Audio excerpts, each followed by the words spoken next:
Hermanas y hermanos, conscientes que Bolivia es para los bolivianos, cerramos un ciclo que quedará grabado en la memoria de la democracia boliviana. Jamás declinamos en nuestro compromiso y trabajo por nuestro pueblo, por la construcción permanente del Estado plurinacional. Su institucionalidad fue atendida y resguardada por los bolivianos sin ningún intervencionismo de afuera. Aprendimos todos que el tejido social no se transforma con el sabotaje y el boicot. Dejemos de destruirnos entre los bolivianos, destruyamos la corrupción, la división, las mentiras, el racismo, la calumnia, el fanatismo y el egoísmo. La vuelta sanadora del 10º Pachacuti es irreversible. El populismo conservador pretende aprovecharse del tiempo de cambio que grita renovación.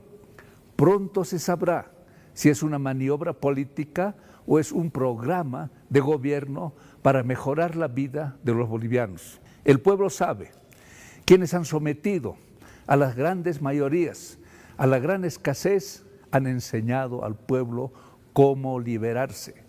El pueblo sabe, quienes han hesitado al pueblo, le han enseñado paciencia y formas de protesta. El pueblo sabe, quienes se han escondido detrás del engaño, han revelado al pueblo el rostro de la verdad. El pueblo sabe, quienes han dividido y han confrontado al pueblo, enseñaron a conciliar y reparar el equilibrio perdido. El pueblo sabe que los promotores del pensamiento colonizador de todos los colores políticos enseñaron al pueblo cómo pensar por sí solos desde sus raíces propias. El pueblo sabe, quienes no han cumplido con las expectativas del pueblo han fortalecido la esperanza y tolerancia del pueblo. El pueblo sabe, quienes sembraron miedo en el sentir de las grandes mayorías, solo han fortalecido el coraje y la valentía del pueblo. El pueblo sabe, quienes son los que han promovido el bochorno y han transformado el debate en espectáculo, abandonando el deber de aportar a las soluciones cotidianas de la gente. El pueblo ha generado sus propias alternativas de respuesta a sus necesidades sin el apoyo guía de los padres de la patria. Sabemos lo que hay que hacer, pero no lo hacemos. Las instituciones, las autoridades han perdido el prestigio y solvencia moral. Mientras tanto, la inteligencia artificial va consolidando la servidumbre voluntaria a través de las redes sociales, activando las emociones a costa de las comprensiones y pensamiento crítico. Para la recolonización de la humanidad, en vez de impulsar ideas que fortalezcan la plurirracionalidad y la plurinacionalidad, han proliferado la discriminación de pensamiento, intolerancia y confrontación. La depravación está en todas partes y la gente, sin embargo, quiere vivir bien. Entre el vivir bien y el vivir mal está la decisión de cada uno de los bolivianos. Cada boliviano está cada vez más consciente que tiene que tomar el destino de Bolivia en sus propias manos. Nadie lo hará por nosotros, solo el pueblo salva al pueblo. El pueblo siempre apoyará el diálogo, la concertación y la construcción del bien común para vivir bien, reparar la convivencia en equilibrios. Quienes no escuchan al pueblo, no les va bien. En estos últimos 20 años, en la Asamblea predominaba el pensamiento con sesgo colonial, basado en confrontación, de caudilismo y de sumisión.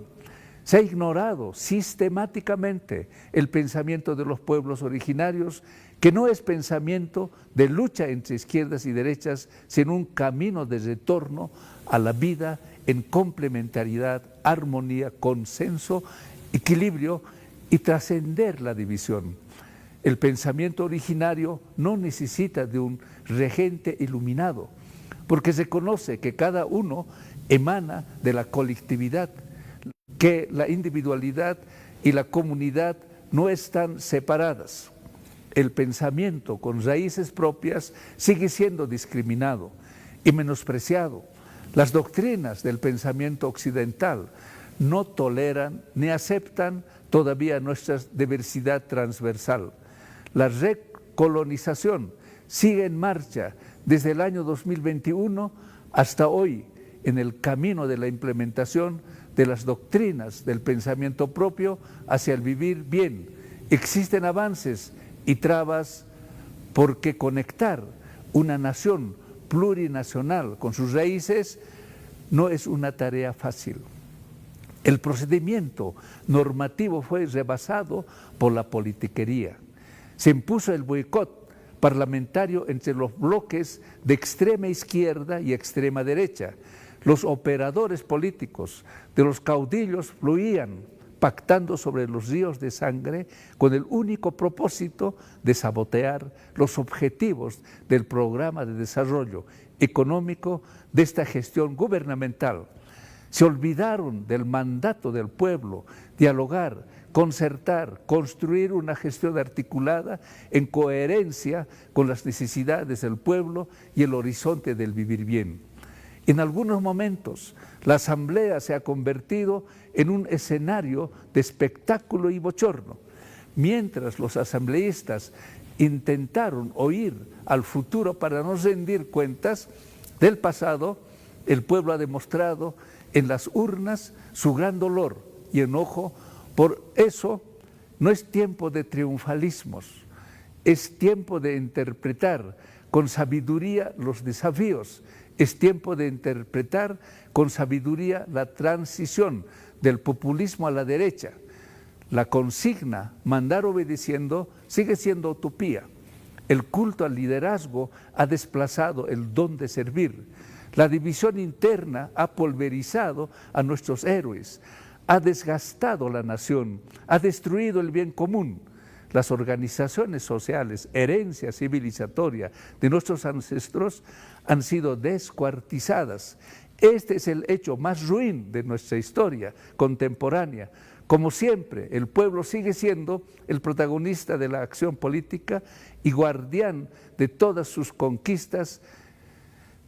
Hermanas y hermanos, el insulto y la denigración son el recurso de la incapacidad, son la voz de quienes no pueden pensar, el refugio de quienes no pueden construir. Cuando se desconoce la historia, cuando se ignora la realidad política, social y cultural de un pueblo, solo queda el ruido. Hace 20 años los bolivianos decidimos tomar el camino de nuestros ancestros, de la unidad, del equilibrio, de la vida, sin asesores externos, tomando el camino de la transformación hacia el horizonte del vivir bien. Guiados por la sabiduría heredada de nuestros pueblos, construimos las bases del Estado plurinacional, construyendo en las nuevas instituciones nuestra soberanía. La soberanía no es un discurso, soberanía es decidir por nosotros mismos y es mirar el futuro con los ojos de todos los bolivianos. Fuimos nosotros, los pueblos originarios, los trabajadores, las comunidades, las mujeres, los jóvenes, quienes conquistamos la independencia y la defenderemos con todo lo que la democracia tiene a su alcance. Esa es nuestra fuerza, esa es nuestra convicción, esa es nuestra victoria. Todos sabemos que la historia es la justicia impecable y es la historia la que pondrá a todos en su sitio. Hoy en día hay semillas naturales y semillas transgénicas. Hay manzanas sanas y manzanas podridas. Hay líderes sanos y caudillos enfermos de codicia. Hoy en día también se están formando los guías políticos que por el camino de la democracia conducirán la nación hacia el consenso, la complementariedad, equilibrio y armonía. El 10º Pachacuti nos advierte a tener en cuenta ante la miseria política dejada por los gobiernos patriarcales el 10º Pachacute advierte que está cerca el tiempo de mando de las mujeres. Nuestros abuelos nos han advertido que el honor de un pueblo radica en el modo en que tratamos a las mujeres. Las mujeres dignas, llenas de equilibrio, son el corazón cálido de la Madre Tierra en la vida cotidiana. Mientras las mujeres sean respetadas, ningún pueblo será exterminada. Ucamapana, Jayaya la libertad, Jayaya el Estado plurinacional de Bolivia. Queridas familias bolivianas, inicio este mensaje agradeciendo a Bolivia por darme el honor de servirla y al pueblo boliviano por su conciencia y coraje, por su firmeza en los momentos difíciles, por el cariño que recibí en todos los lugares de nuestra amada patria a los que pude llegar con obras que cambiaron la vida de miles y miles de bolivianas y bolivianos.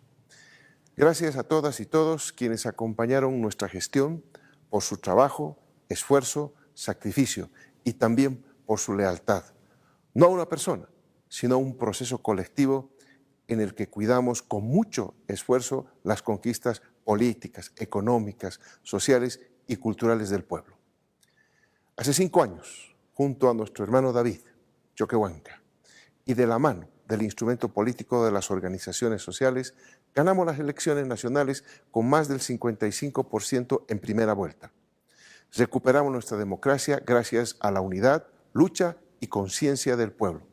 Asumimos con humildad esa victoria y nos pusimos a trabajar de inmediato para cumplir los mandatos que se nos había dado en las calles y en las urnas. Retomamos el camino de nuestro Estado plurinacional, pues el pueblo había dicho no al retorno de la vieja república colonial, excluyente y racista.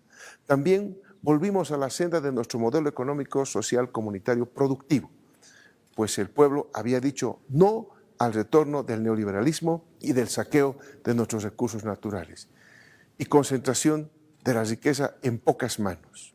Asimismo, trabajamos por la paz con justicia social, pues el pueblo de igual manera había dicho no a la impunidad por las masacres y graves violaciones a los derechos humanos que se habían cometido, y también el pueblo había dicho no a la intención prorroguista de quienes llegaron al poder mediante la ruptura del orden constitucional y democrático en nuestro país, por lo que el pueblo quería que se respete y se cuide el camino de la democracia. Nuestra llegada al gobierno estuvo teñida de esperanza, de colores como nuestra huipala y de la alegría del pueblo que siempre pretende ser arrebatada por quienes siembran odios y violencia. Por lo tanto, urgía dar certidumbre a nuestro país y levantarlo colectivamente del lugar en que lo habían dejado, con crisis sanitaria y económica. Nuestra economía se encontraba en la recesión más profunda desde 1986. El derecho a la educación había sido conculcado. Las familias estaban sin ninguna protección del Estado, sin vacunas, sin medicamentos, sin oxígeno y sin coordinación entre los niveles de gobierno. Asimismo, se registraban altísimos índices de desempleo, paralización del aparato productivo, ampliación de la brecha entre ricos y pobres, incremento del hambre y un alto deterioro de la calidad de vida de las bolivianas y los bolivianos. Por lo tanto, al iniciar nuestro gobierno, emprendimos una tarea titánica en la lucha contra la pandemia, priorizando la salud y la vida de todas y todos. Conseguimos vacunas en un momento en el que era muy difícil obtenerlas y en un momento en que cientos de familias, lamentablemente, se habían vestido de luto para despedir a sus seres queridos y amigos. Fueron tiempos muy dolorosos que los superamos unidos, pues esa es la mejor forma de salir adelante en las adversidades. Fue así que tuvimos que hacernos cargo del mayor problema de salubridad pública de las últimas décadas que golpeó al mundo entero, con consecuencias en la vida y en la economía muy negativas. Distribuimos gratuitamente vacunas, pruebas, medicamentos y además pusimos en marcha un modelo de coordinación y un sistema de trazabilidad que demostró completa eficacia. Hoy el COVID-19 es historia en el país. En cuanto a la economía, la situación también era catastrófica. El decrecimiento económico en 2020 superó el menos 16% al tercer trimestre de ese año. En cuestión de meses, dicho gobierno había prácticamente desmantelado muchas empresas públicas como BOA para dar luz verde a supuestas competencias que nunca trabajaron en la democratización del acceso a este servicio. Si no privatizaron las empresas estatales o transnacionales, toda nuestra economía es porque no les alcanzó el tiempo y porque nuestro pueblo está siempre en pie de lucha cuando se trata de la defensa del patrimonio de las bolivianas y los bolivianos. Como respuesta a la crisis económica que heredamos, creamos el bono contra el hambre, construimos nuestro plan de desarrollo económico y social a partir de las propuestas generadas por el pueblo en las cumbres de reconstrucción económica y productiva convocadas por la Central Obrera Boliviana y el Pacto de Unidad. Pusimos en marcha nuestra política de industrialización con sustitución de importaciones, nuestro plan de exploración y explotación de hidrocarburos, pues la nacionalización no se había cuidado en el pasado y por lo tanto nuestros ingresos provenientes del gas estaban en picada. Arrancamos con las plantas de biodiesel para revertir la alta dependencia que heredamos de la importación de diésel y gasolina. Creamos el impuesto a las grandes fortunas, el fondo concursable de inversión pública y productiva, el crédito productivo al 0,5% de interés para industrializar Bolivia, entre otras muchas medidas. La reconstrucción económica y productiva de nuestra patria se hizo junto al pueblo trabajador, junto a las naciones indígenas originarias campesinas, junto al pueblo afroboliviano, junto a la clase obrera, junto a todas las trabajadoras y trabajadores del campo y la ciudad, junto a los pequeños, medianos y grandes empresarios comprometidos con Bolivia. Y es así que a pasos acelerados retomamos la senda del crecimiento económico con justicia social. Una economía no puede planificarse adecuadamente si no se cuenta con datos de población y vivienda y por eso encaramos un censo de manera transparente y responsable que cuenta con una cartografía actualizada. Pese a todas las dificultades, cumplimos con esa importante tarea que hoy se convierte en una herramienta indispensable de la gestión pública. Y aquí, al igual que lo hicimos para enfrentar la pandemia, la coordinación con todos los niveles de gobierno, desde el Consejo Nacional de Autonomías, fue determinante, por lo que agradecemos a gobernadores, alcaldes, autoridades de los gobiernos autónomos indígenas, originarios, campesinos y a las autoridades del gobierno autónomo de la región del Gran Chaco.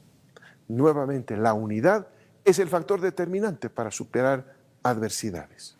Sin embargo, a fines del año 2022 empezaron a visibilizarse las divisiones del MAS y PSP, producto de la angustia de poder de Evo Morales, quien no se ve en otro espacio que no sea la silla presidencial y para imponer su candidatura y mantenerse en vigencia. Necesitaba destruir una gestión para que no sea recordada por sus logros, que es lo que hará con cualquier adversario político porque de esa manera pretende que el pueblo lo añore como el único salvador de Bolivia.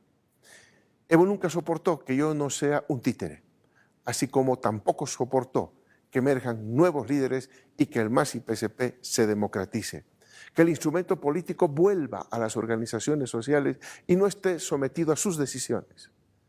¿Y por qué hacemos referencia a nuestro instrumento político? Pues porque lamentablemente las acciones de Evo Morales tuvieron terribles consecuencias no solo en lo que respecta a la unidad del movimiento popular, sino principalmente en la paz social y la economía del pueblo boliviano. El evismo, al dividir nuestra bancada, generó problemas en la aprobación de normas que enviábamos a la Asamblea Legislativa Plurinacional.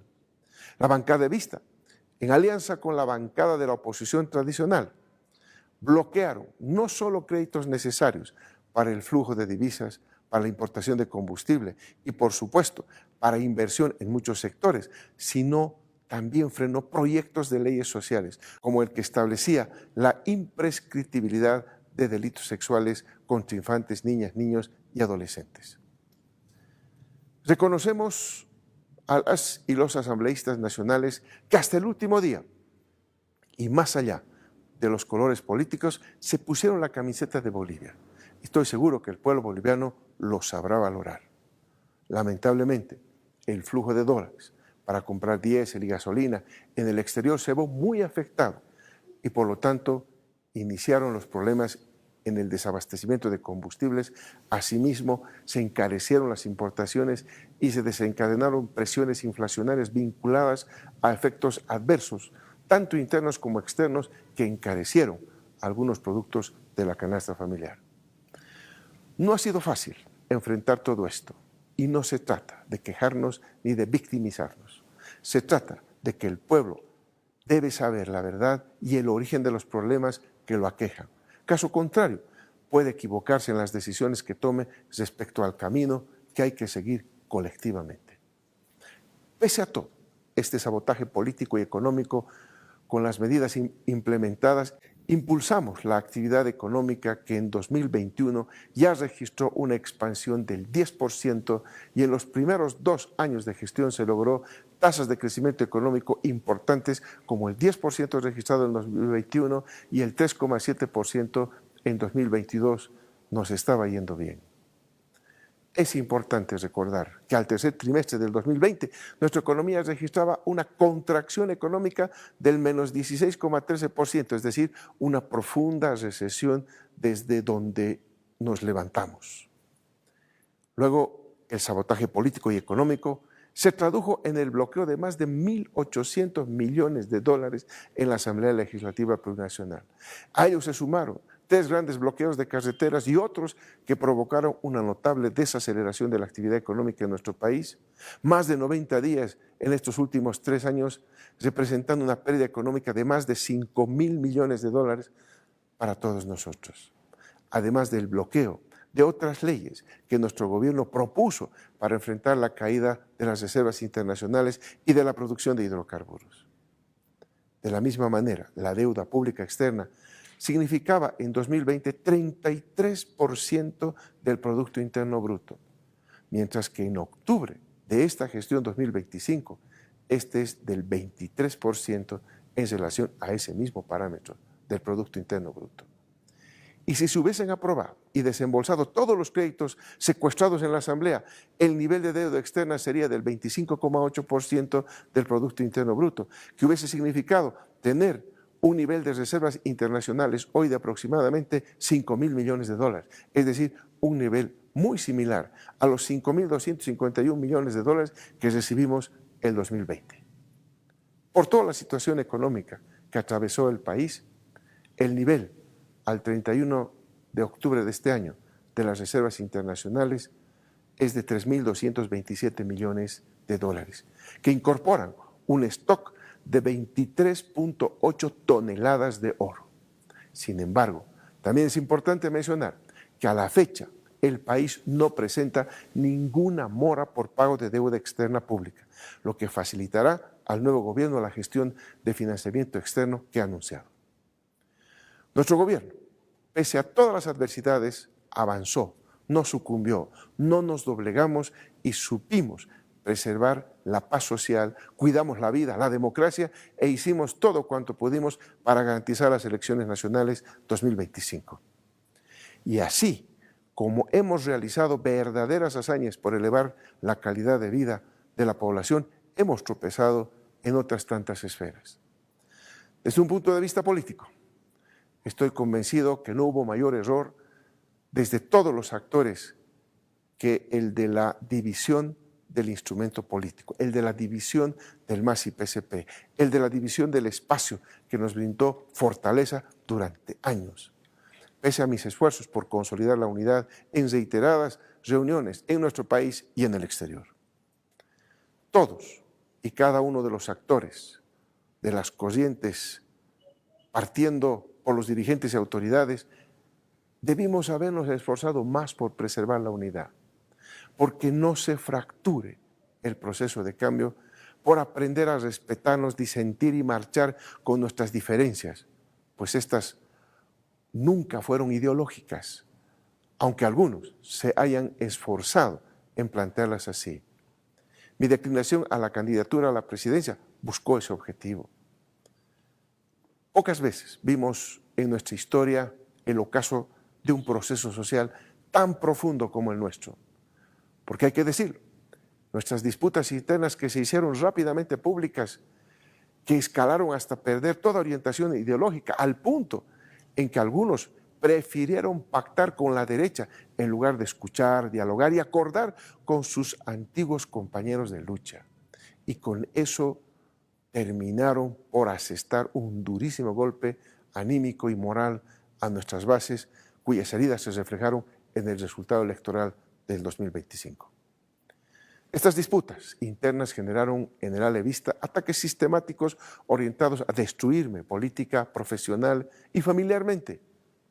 Hasta aquí toleré muchas calumnias, muchas mentiras de estas personas y no inicié acciones legales cuidando la investidura que el pueblo me dio y para que no se considere que estaba haciendo uso del poder para obtener justicia.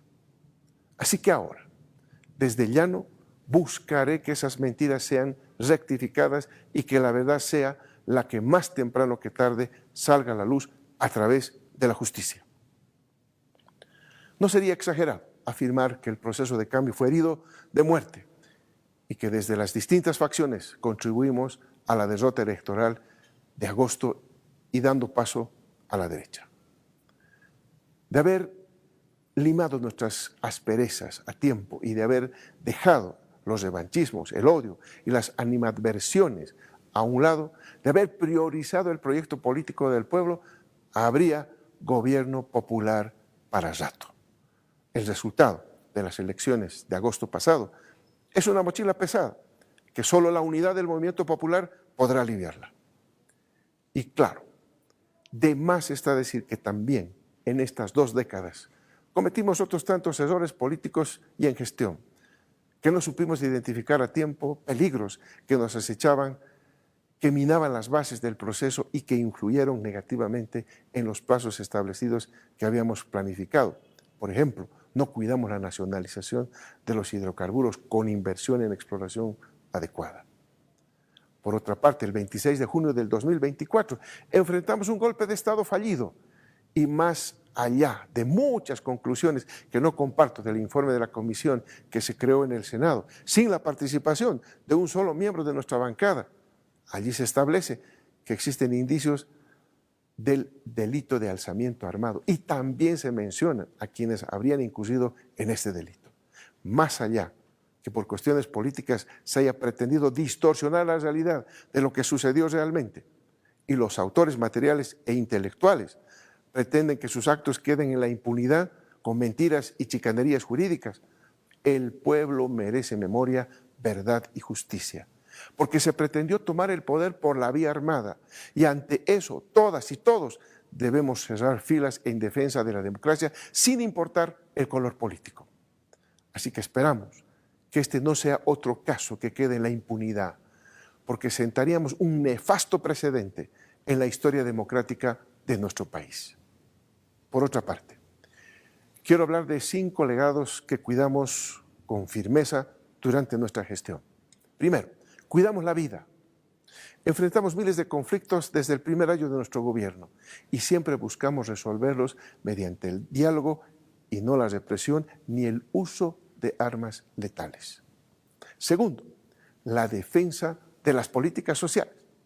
Pues a pesar de los bloqueos y ataques, jamás abandonamos a nuestro pueblo, jamás le quitamos la subvención a los hidrocarburos, nunca quitamos los bonos sociales ni el derecho a la salud y a la educación que tienen las familias bolivianas. Es más, incorporamos el bono contra el hambre. Tercero, jamás vendimos nuestra patria, ni sus recursos naturales, ni su patrimonio. Con orgullo podemos decir que siempre protegimos los intereses del pueblo, no nos sometimos a ningún imperio, ni permitimos que se repita la historia del saqueo de Bolivia. Cuarto, además de luchar y defender las conquistas económicas y sociales, dimos el salto cualitativo de la nacionalización a la industrialización de nuestro país, que es el único camino para construir una economía diversificada y sostenible y una Bolivia con soberanía no solo política, sino también económica. Son más de 100 plantas industriales que se vienen implementando en todo el país. Quinto, cuidamos la democracia. Contra todo pronóstico y contra muchos Llegamos a celebrar las elecciones generales el pasado 17 de agosto. Recibimos democracia del pueblo boliviano y entregamos democracia el 8 de noviembre, habiendo culminado nuestro mandato constitucional. Contra los deseos de algunos, hoy salimos por la puerta grande y con la frente en alto. Se equivocan quienes creen que desde afuera o desde dentro se puede someter a un pueblo digno que piensa con cabeza propia y construye paso a paso su propio destino. La revolución democrática y cultural no ha sido en vano. Las transformaciones políticas, económicas, sociales y culturales serán defendidas desde donde nos encontremos y por todo el pueblo boliviano. Finalmente, quiero reiterar mi agradecimiento al pueblo boliviano, a quien pido disculpas por nuestros errores, por las molestias que generaron los problemas que enfrentamos. Les aseguro que pusimos todo nuestro esfuerzo para superar cada adversidad que se nos presentó y que sin el concurso de todo un equipo que trabajó sin descanso, la situación que atravesamos sería mucho peor.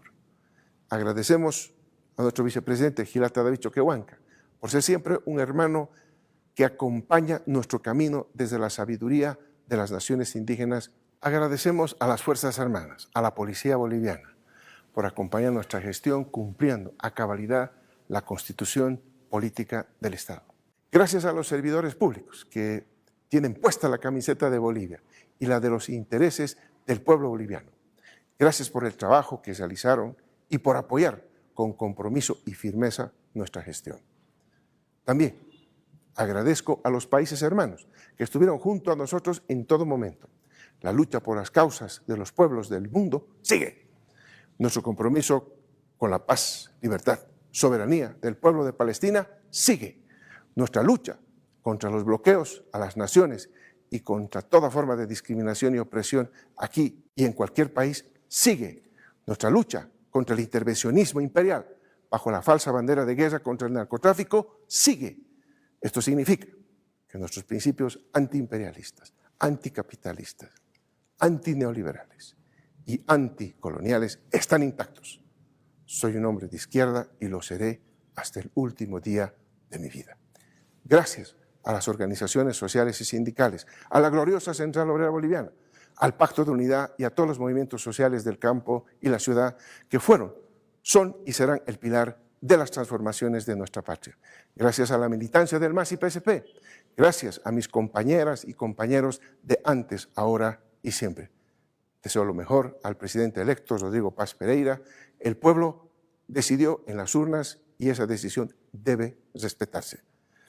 Si camina junto al pueblo y prioriza siempre los intereses colectivos, le irá bien a nuestra patria, que es lo que todas y todos esperamos. Deseamos que la actual Asamblea Legislativa Plurinacional acompañe sus decisiones por el bien del pueblo. Nuestro Estado plurinacional de Bolivia, su riqueza cultural, su maravillosa biodiversidad, sus recursos naturales, sus tradiciones y anhelos nos pertenecen a cada uno de los bolivianos y a cada uno de las bolivianas. Nuestras raíces deben permanecer siempre firmes, al igual que nuestro orgullo de ser bolivianas y bolivianos. Somos un pueblo rebelde, sin dueños ni patrones, y desde donde nos encontremos seguiremos levantando nuestra voz y luchando por mejores días para todas las bolivianas y bolivianos. Los desafíos que tenemos hacia adelante son gigantes y estoy seguro que desde el campo nacional popular seguiremos construyendo patria digna y soberana. Hoy nos toca volver a las bases para trabajar por la unidad, unidad y más unidad. Lo único que nos asegurará victorias futuras es la unidad del pueblo boliviano. Gracias, Bolivia. Gracias, pueblo boliviano. Los llevo siempre en mi mente y en el corazón.